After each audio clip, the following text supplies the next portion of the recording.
Jesus and Muhammad, peace be upon them both. Peace be upon you. This is C.L. Edwards, a.k.a. Abu Yazid, your Islamic journalist. Back at you again.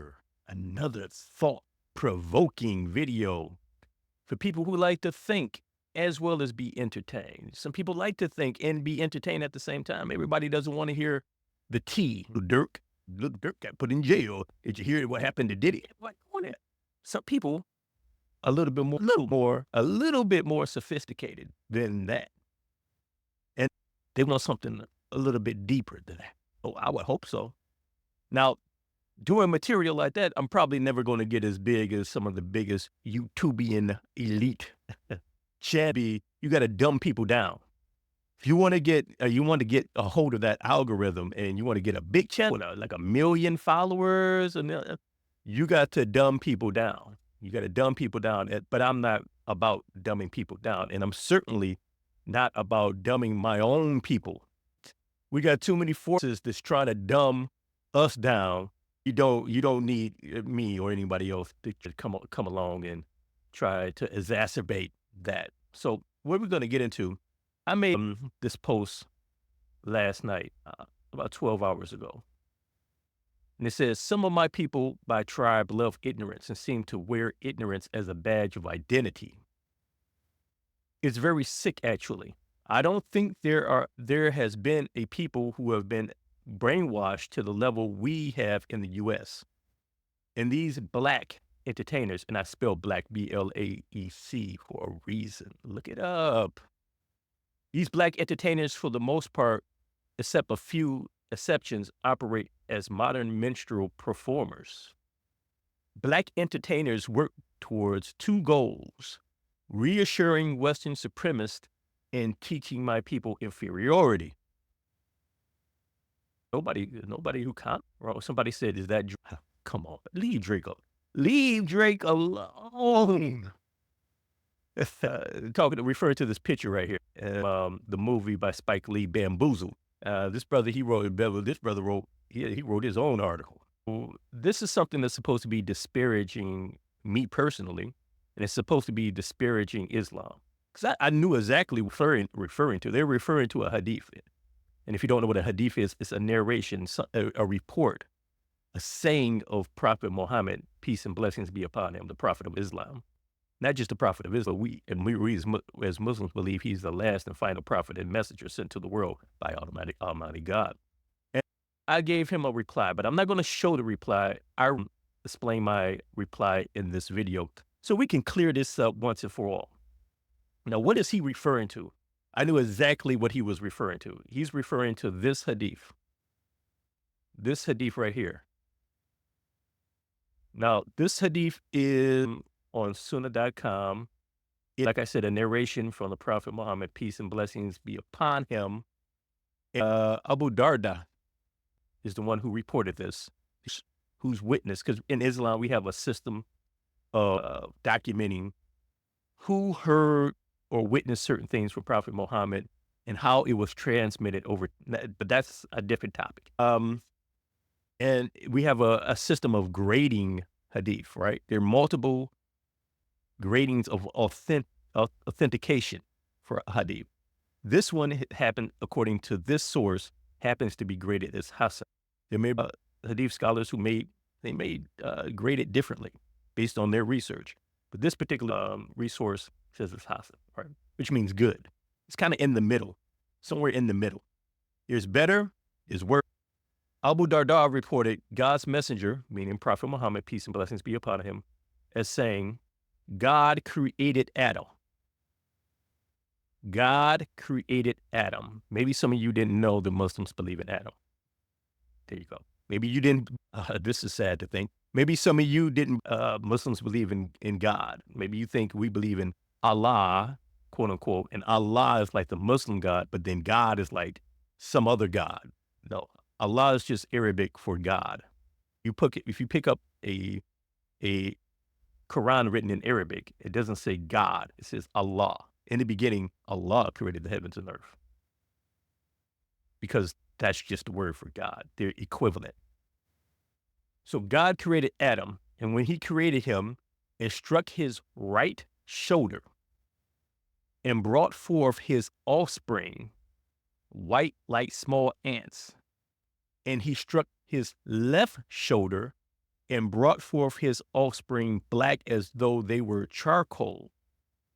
Then he said to the party on his right side, to paradise, and I do not care. And he said to the in his left shoulder, to hell, and I do not care. All right. So this individual here has obviously been exposed to some anti-Muslim misinformation. He has been exposed to some anti-Muslim misinformation. Where did he get exposed to it? It could be a number of different places. He may have been exposed through some or missionaries who are seeking to either convert people away from Islam. He could have exposed to this by some people in the called Black consciousness community. They could have been exposed to some anti-Muslim videos by Hebrew Israelite camps that are floating around on YouTube. Again, anti-Muslim, Islamophobic, using the same exact material. So all these arguments and material, I've dealt with this in other videos. I've done the research. All of these anti-Muslim talking points originate in the late 1800s from European missionaries who were employed by the British Empire and the East Indian Company. They were employed to, not just missionaries, because they were, for the most part, unsuccessful in their. They had maybe a handful, after years and decades of floating around the Muslim world, and most of them ended up in India because that's one of the places that the British Empire had a rule over, and they were extracting all mass of resources out of. So a lot of these missionaries, some of them went to Africa, some of them went to Turkey, some of them went to what we'll call Middle East. Many of them got transferred and sent over to India. So in India, they engaged in anti-Muslim polemics, and some of them even engaged in debates. Some of them were very famous debates, actually. And I wanted to do an investigative report on that as well. But they came arguments, these anti-Muslim arguments like this, in order to disparage us. It was stated they didn't do this just because they wanted to convert Muslims to Christianity. They wanted to demoralize Muslims, so Muslims wouldn't have confidence in their own religion and in their own customs as being South Asians. You're talking about these South Asian Muslims, and so they wouldn't rebel against the British Empire. They would accept British rule over them. So by demoralizing them, we make these people stop rebelling against us, stop trying to throw off colonial rule. This isn't something I made up. This is something I retrieved from the sources from that time period. Even though that time period is gone, East Indian Company is gone, colonization in India is over with. The people who came up with these arguments are long since dead. The ideology is still alive. The talking points are still alive. And we know it's not so-called quote unquote white evangelicals who espouse these talking points and ideology. You got quote unquote Black people, Black conscious community, Hebrew Israelites, Comedics, all these different types of people, Black atheists who are espousing these talking points. And I don't know if they realize where many of their talking from. They originated from colonizing white supremacists. They don't even realize it. Maybe they know and they don't even care. Muslims is still a way to attack Muslims in Islam. So who cares? But I don't think this individual, with this particular comment, I seriously doubt. I seriously doubt they know where this talking point comes from. So back to the Hadith. What the anti-Muslim assumes about this Hadith says more about them than it says about Islam. Let me repeat that, because that's a bar, actually. It's a bar. Pay attention to what I'm saying. When somebody sees something like this in Islam, a statement like this, and they assume it's talking about race, or they assume it's talking about the pigmentation of human beings, it tells me more about them than it tells me about Islam because I know what it means. I know the context and I know what it's talking about. It's not talking about racial categories, and it's not talking about pigmentation of people's skin. To modern social construct of racial categories, which were invented in the 1600s, or take these extremist, exaggerated descriptions of people's skin pigmentations, which again is a modern construct, and to read it back in time, to like take, Back to the Future, to take a time travel back 1600 years ago when Prophet Muhammad, peace and blessings be upon him, was alive on the earth, and to read that into his statement, to take a modern Western construct and read it into the statement of someone who isn't modern, who isn't Western, and wasn't even speaking in English, that tells me more about you than it tells me about Muhammad, peace and blessings be upon him, or about Islam, or about Muslims. What does it tell me about you? What does it tell me about you? It tells me a few things. On a worldly level, it tells me you're a traumatized person. And guess what? I'm traumatized also. If you live in this Western world, or you live in that was formerly colonized, or you live in some place that is under neo-colonialism, this colonization, did it actually stop or transform? No. The old colonization stopped, sort of, but then it transformed and morphed. It evolved into something else called neo-colonialism. So colonized places like in Africa, in Asia, South America, the Caribbean, are no longer under the brute force form of colonization. They're under neo-colonialism. And I'm not going to get into the definition and the differences between neo-colonialism and colonialism.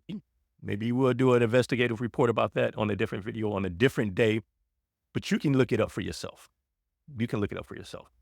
I'm not here to tell you what to think. I'm just giving you tools so you can think for yourself, right? That's the difference between me and some other people. Like, somebody will get on air and tell you this hadith means that Islam hates black people. Allah is going to throw black people in hell and put white people in heaven, because they're telling you what to think.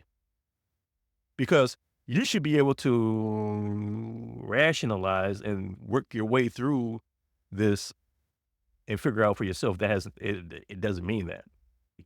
But I'm going to walk you through it. Because I'm not here to tell you what to think. I'm here to tell you how to think and how to rationalize for yourself. What it tells me about you is, one, you're traumatized. So you're traumatized by racism. If you live in the West, if you live in a neo-colonized area of the world, you're under the mental domination of racism, and you're traumatized. And you've been indoctrinated through education and through media to racialize everything, because in the West, almost everything gets racialized.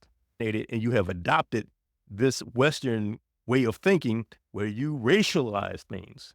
So you're coming to this hadith, or you're coming to other hadith and other passages in the Quran, and you're racializing them when they're not racialized. You're reading in racial presuppositions, which is just a fancy way of saying prejudice or assumptions. You're making racialized assumptions, because in the context of where you live in the context of the time period you live in, that's how people view the world. So on that level, we need a healing. We need to be decolonized mentally. We need to be mentally decolonized.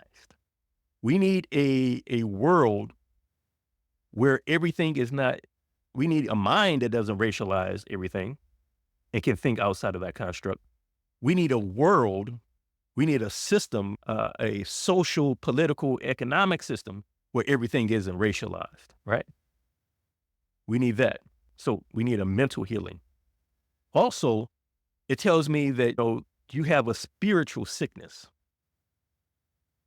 It tells me You have a spiritual sickness. What is a spiritual sickness that you're a materialist type of person. Your mind is fixated on the material world. You cannot digest information about the spiritual world because this is speaking in regards to the spiritual.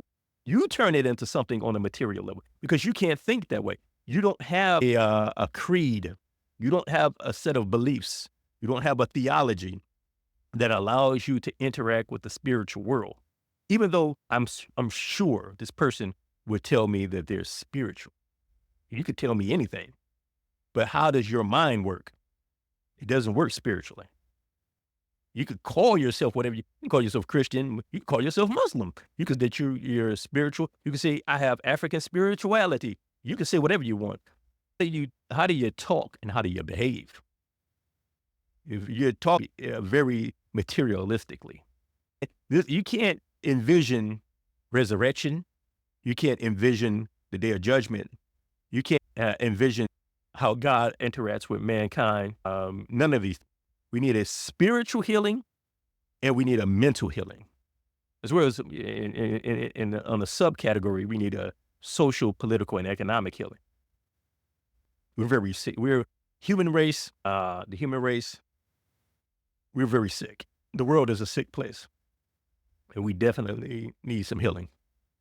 A lot of Muslims need healing. I'm not just talking about non-Muslims as if Muslims are perfect.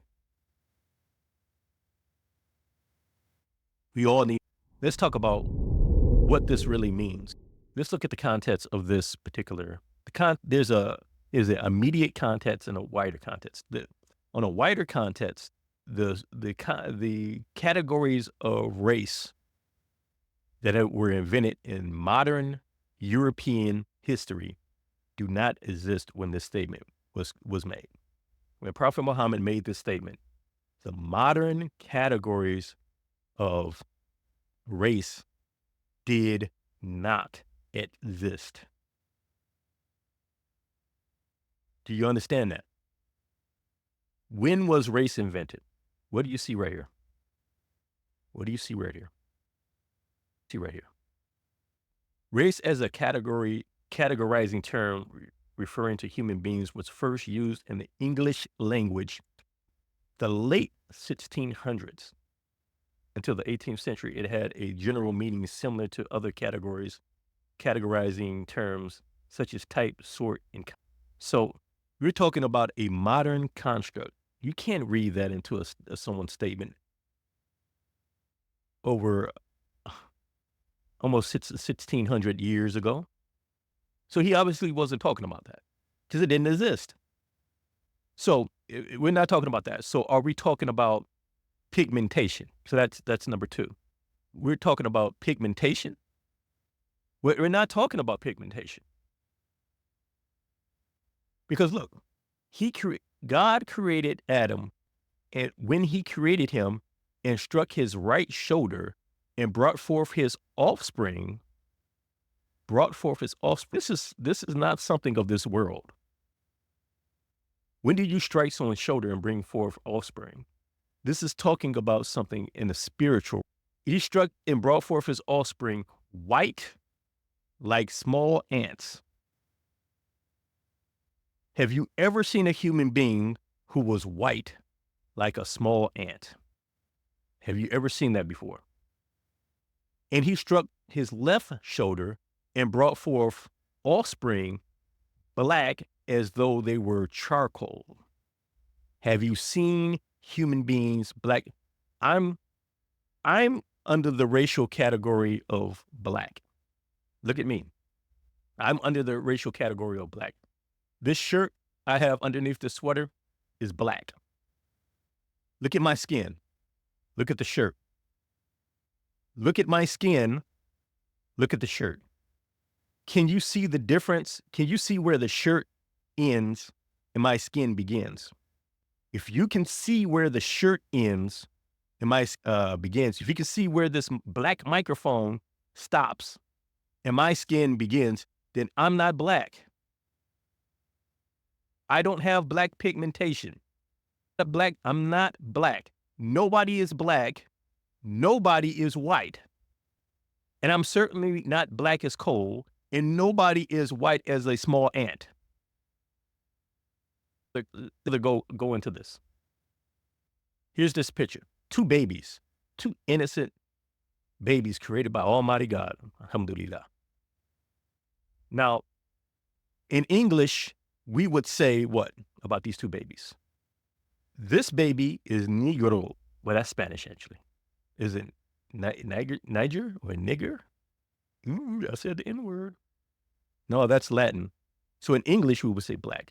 Negro, niga, black, all mean the same exact thing. So black people going from being called Negro to black wasn't an improvement because Negro and black mean the same exact thing. That's just a side note. We would call this baby black, and we call this baby white. Let me ask you a question. Is this baby white? Is that white? Is that white? This baby is black, supposedly black. Is this baby black? Now, the baby's hair is black, but is their skin, their pigmentation black? Can you see where that baby's hair stops and their skin begins? If you can, the baby ain't black. The lettering, see these letters up here? That's white. Now look at the baby. Baby ain't white. Nobody is black and nobody is white. So black and white do not refer to pigmentation. It refers to a social construct. A social construct. It's not a biological reality. Again, it's not a biological reality. This baby definitely ain't white as a small ant. And this baby right here is definitely not as black as charcoal. These some white people. Is he white? Is she white? These people are not white. These are not white people. Nobody has white pigmentation. None of these people have white pigmentation. Look at it. It's a bunch of white people, so-called white people. Are any of these people white? I think they got some good teeth. There's some good white teeth. But do they have white pigmentation? None of these people are white. But now you'll say, but there are some white people. You say an argument against me, but there are some white people. And there are some black people on earth. So now you're referring to the exception to the rule. Look, this is a big old crowd of white people. And the crowd, and some black people in the crowd. None of these people are black and white. But let's look at these exceptions to the rule. Albinos, they're white. Really? This is an African albino surrounded by so-called black children. Is this albino young lady, is she white? The letters are white. Look at her skin. Is she actually? So this is the lightest. This is a person who's born without pigmentation due to this isn't something that's common. This is something that doesn't function correctly. Because most people, even white people, have pigmentation. They just have less pigmentation than some other people. This baby was born, that's why her hair is blonde. Born without pigmentation. But she's still not white. Even born without pigmentation, she's still not white. And she's not surrounded by people that are black.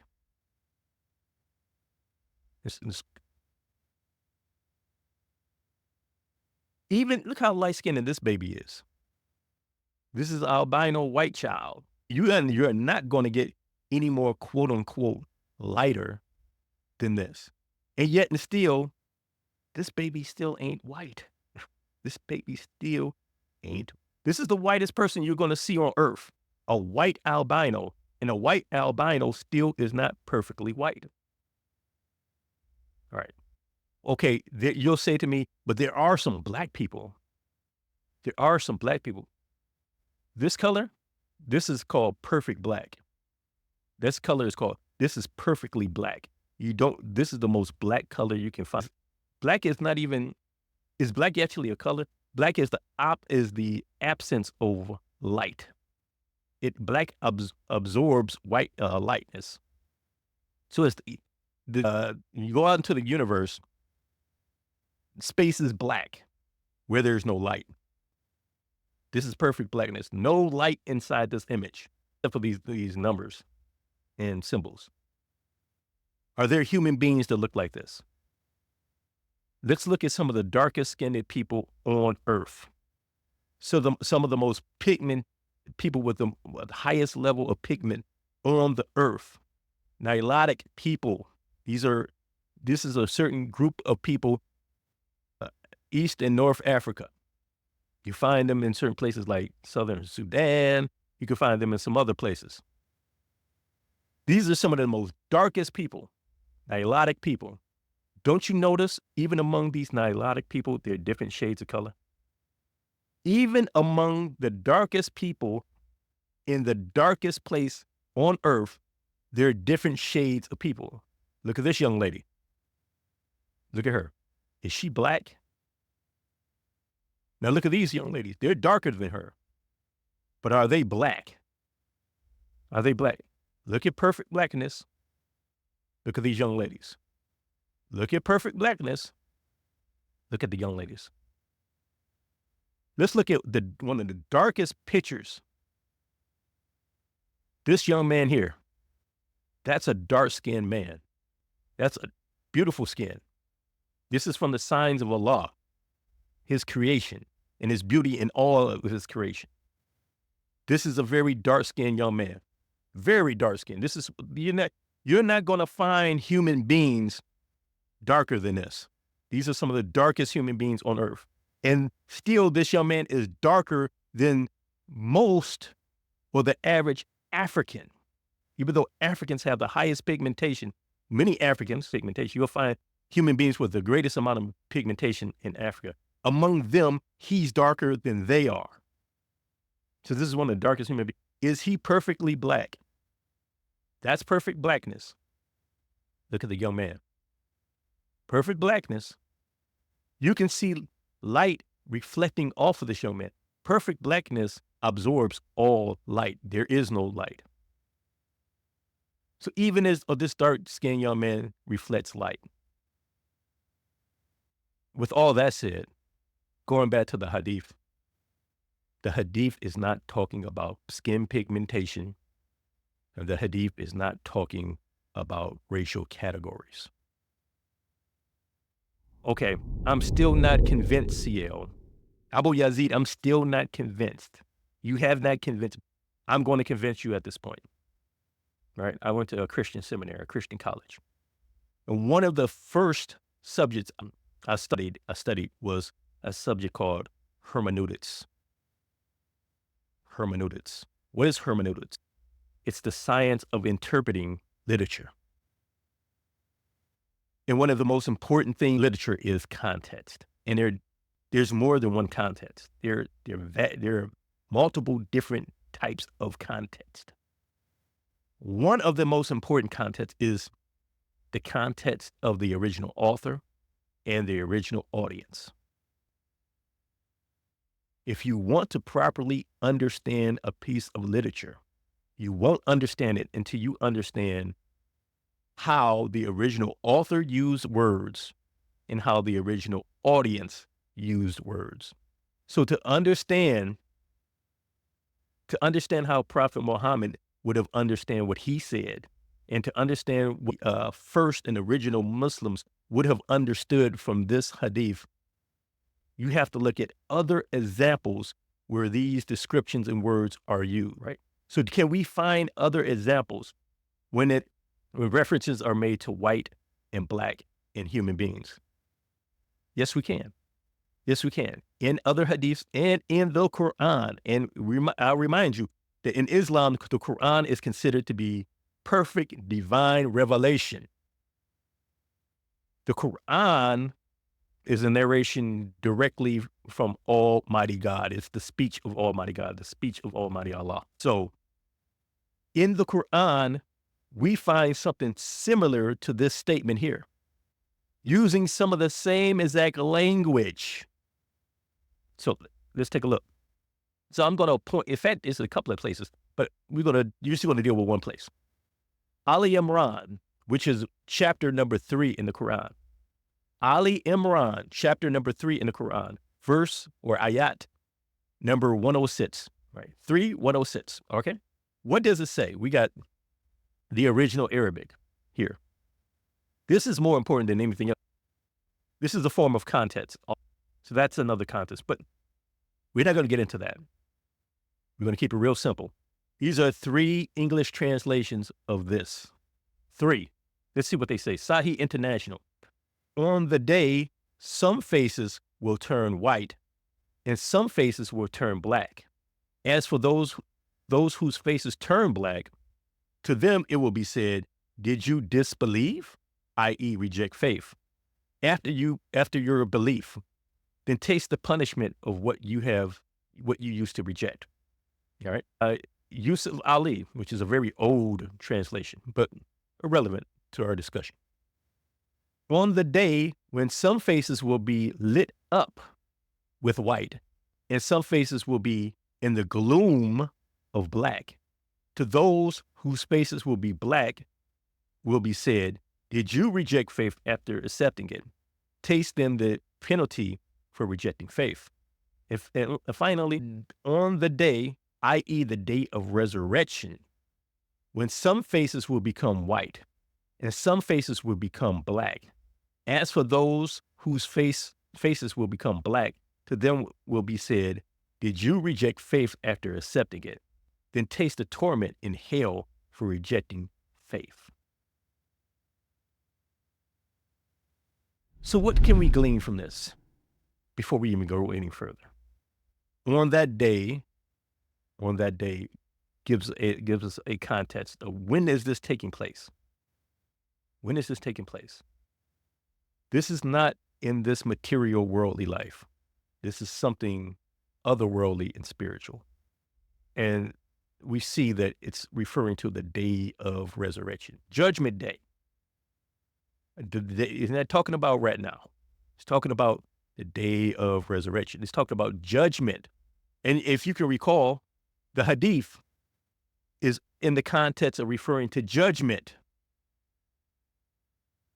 because it's talking about heaven and hell, paradise and hell. People enter paradise and hell, according to Islam, after judgment, after resurrection. So we're not talking about this worldly life. We're talking about the day of judgment, another world, another reality. Also, notice all of them agree faces will turn. Faces will turn white. And faces will turn black.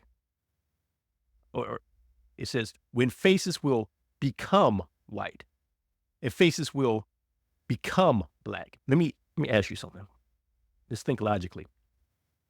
If this is referring to black people, what we think of as black people and what we think of as white people, either the racial construct and categories of black and white or people's pigmentation, why would they need to turn white?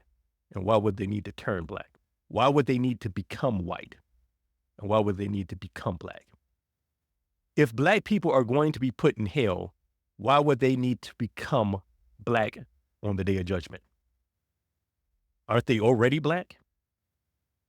If white people are just automatically going, if Islam teaches white people are automatically going to heaven, why would they need to turn white? And why would they need to become white? They wouldn't. So obviously, this is another clue, a strong clue. This is not talking about racial categories, nor is it talking about skin pigmentation. And when these people become white and become black, it's not saying that the pigment of their skin is going to turn white or the pigment of their skin is going to turn black, nor does it mean that they're going to switch racial categories into a racial category called white or into a racial category termed black. In fact, there's more clues as to what this is talking about. It will be said to them, to these people who turn white and turn black, it will be said to them, did you disbelieve after your belief? Did you reject faith after accepting it? Did you reject faith after accepting it? How much more evidence do you need that this is talking about something spiritual. It's not talking about something in the material realm. Or how much more convincing are you? If you are a rational, open-minded individual, this is all you need. If you're just dead set on being prejudiced, no matter what, I can't help you and nobody else can help. But to if somebody with common sense and with in an open mind, you can already see right now, we're not talking about racial categories or skin pigmentation in this worldly life. We're talking about the spiritual condition of people who have faith and the spiritual condition of people who do not have faith on the day of resurrection or the day of judgment. And back to the Hadith, it's talking about the same thing. It's talking about judgment. It's a prophecy about people's spiritual condition on the day of judgment.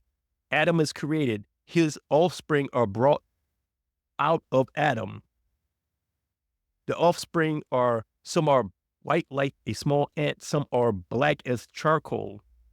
And one group goes to hell, the other group is destined to go to heaven. Right? It's talking about something spiritual. It's talking about okay, and let's put the final nail in the coffin. How are we going to do that? We're going to go to Ibn Kathir. We're going to go to Ibn Kathir, which is one of the most widely accepted, well-known, easily accessible interpretations of. You can find it on the net. You can find the book on the net. You can find it in certain bookstores. You can verify this for yourself. So when it comes to talking about this particular verse, look at the context, first of all. We're talking about, also there's an immediate context, meaning the words surrounding the words you're trying to interpret. So the verse that comes, look at what it says. And be not as those who divided and differed among themselves after clear proofs had come to them. Verse 104. In fact, this gives the whole entire context. This is verse 104 to verse 108. The full entire context of what's being talked about. And let there arise out of you a group of people inviting to all that is good, Islam, and enjoining al-ma'ruf, all that Islam orders, and forbidding al-munkar, all that Islam has forbidden. And it is they who are successful. Who is successful? They. Who is they? Those who invite to everything that's good in Islam and forbid everything that is munkar, forbidden in Islam. They are successful. Verse 105. And be not as those who divided and differed among themselves after the clear proofs had come to them. It is they for whom there is an awful torment. Who receives an awful torment? Those who divide and differ among themselves after clear proofs. They receive clear proofs. Once you receive clear proofs, the argument is over with. Yet they still continue to differ. They reject clear proofs because they want to do what they want to do and they want to think the way they want to think. On that, i.e., the day of resurrection, when some faces will become white and some faces will become black, as for those whose faces will become black, to them will be said, did you reject faith after accepting it? Then taste the torment in hell for rejecting faith. 107. As for those whose faces will become white, there will be in Allah's mercy, paradise. Therein there they shall dwell forever. 108. These are the ayat, or the signs or verses of Allah. We recite them to you in truth, and Allah who wills no injustice to the Alameen, to the creation. And 109, and to Allah belongs all that is in the heavens and all that's in the earth, and all matters go back for decision to Allah. So let's go down. Let's go down. Here it is. The Ibn Kathir translated into English concerning the verse. And for those whose faces will become white, they will be in Allah's mercy, paradise, wherein they shall dwell forever. Actually, let's go back. 106. And on that day when some faces will become white and some faces will become black, on the day of resurrection, this is when the faces of followers of the Sunnah and the Jama'ah will radiate with whiteness. What does that mean? Well, it's not talking about skin pigmentation. It's not talking about racial categories. It's talking about people who will be bathed in the light of Almighty God. And their faces will radiate because of the spiritual blessing that they receive on the day of resurrection, on Judgment Day. And the faces of the followers of bid'ah, innovation, and division will be darkened because blackness is the absence of light. So they won't receive any spiritual light. That's why their faces will be darkened. As has been reported by Ibn Abbas. Ibn Abbas was the cousin of Prophet Muhammad, peace and blessings be upon him. He's considered one of the Sahaba, the companions of Prophet Muhammad, peace and blessings be upon him, who was given understanding of the Quran. As for those whose faces will become black, to them it will be said, did you reject faith after accepting it? Al-Hasan al-Basri said, they are the hypocrites.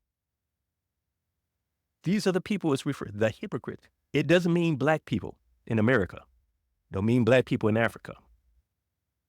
It don't mean black people in the Fiji Islands. It's the hypocrites. As for, they then taste the torment of hell for rejecting faith.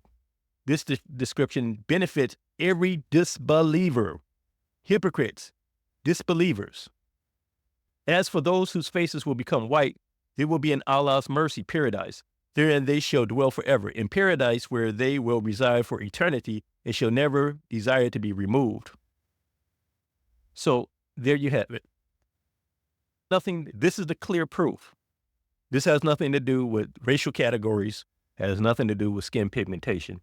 People who want to argue otherwise either are not fair-minded or they lack intelligence. Thank you for tuning in.